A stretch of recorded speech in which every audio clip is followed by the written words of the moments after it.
LSU's on a 3-game win streak, but how will the Tigers handle the adversity during SEC play? Here's what I learned from my week with the team and my conversations with Brian Kelly and LSU players. Welcome to the Verde and Verdict, where we bring you sports talk on the go.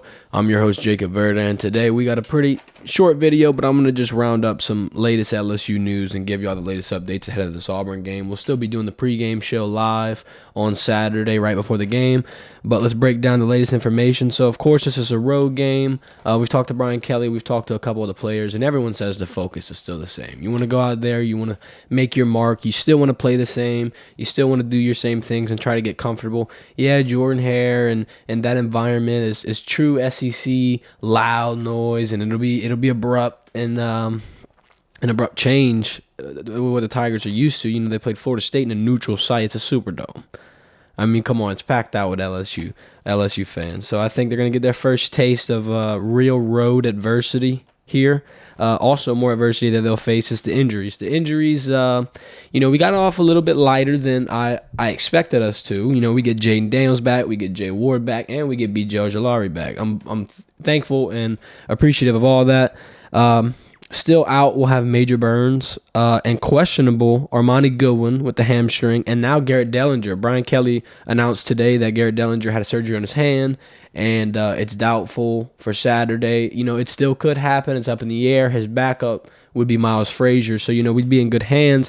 It's just kind of unfortunate. You see that offensive line start to finally come together, finally get some momentum and some cohesiveness, and now they're going to have an injury, set them apart.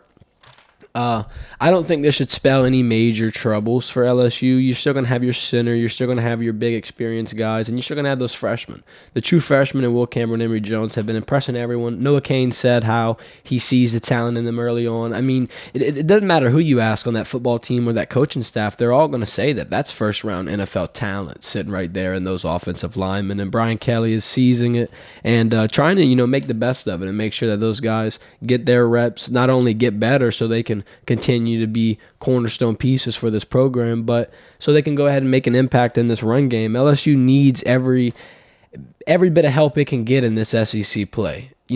I think that surprisingly, their best part of their offense is the run game. Their quarterback's their leading rusher, and you got 4 backs who can all go out there and put a splash. I mean, it's several times we've seen multiple running backs get multiple touchdowns. Look at Saturday, Armoni and Noah Cain get in the end zone several times.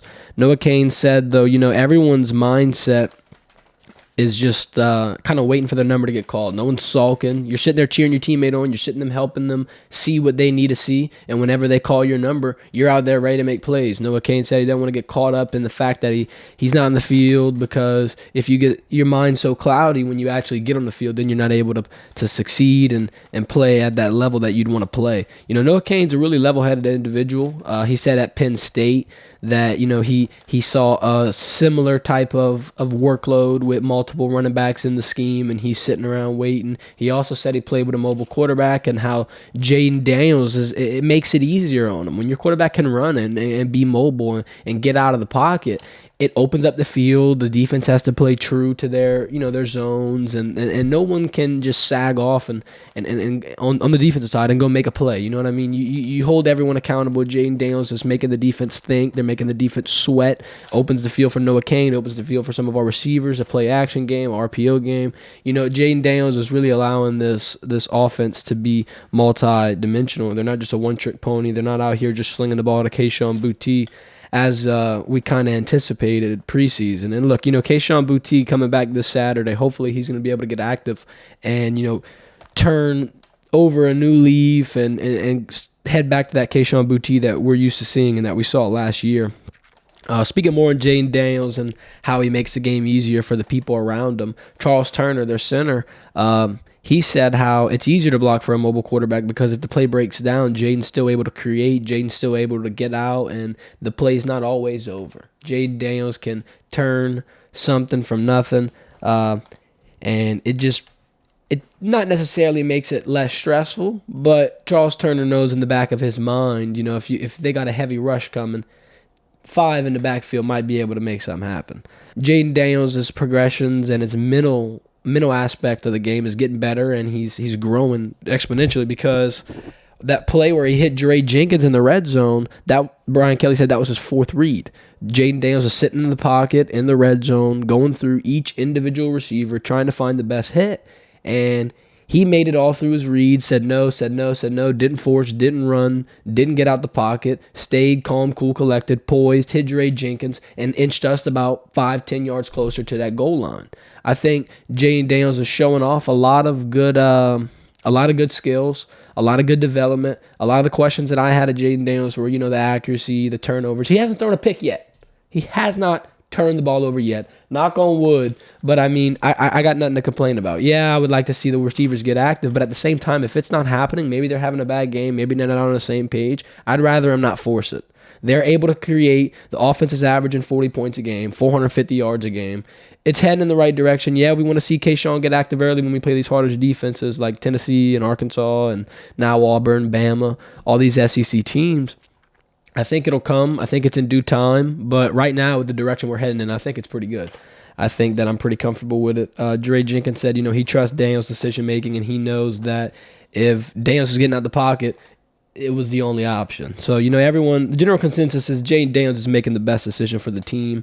And let's talk about that defense for a minute. Lights out defensive performance Saturday. Only allowed 2 first downs. In the last 3 games, they've only allowed 6 third down conversions. That's insane. Without a lot of key figures. B.J. Ojulari's been in and out. Ali Gay wasn't in there for half of the Southern game. Of course, we don't have Mason Smith. That defense isn't even 100%. So Matt House getting comfortable this year. Next season, I would think that the LSU Tigers defense is going to be insane. But this year, the D-line, I got to give credit where credit's due. We thought that these guys were going to go out there and be trench monsters in the beginning of the season, and we were not wrong. You got J. Roy getting active.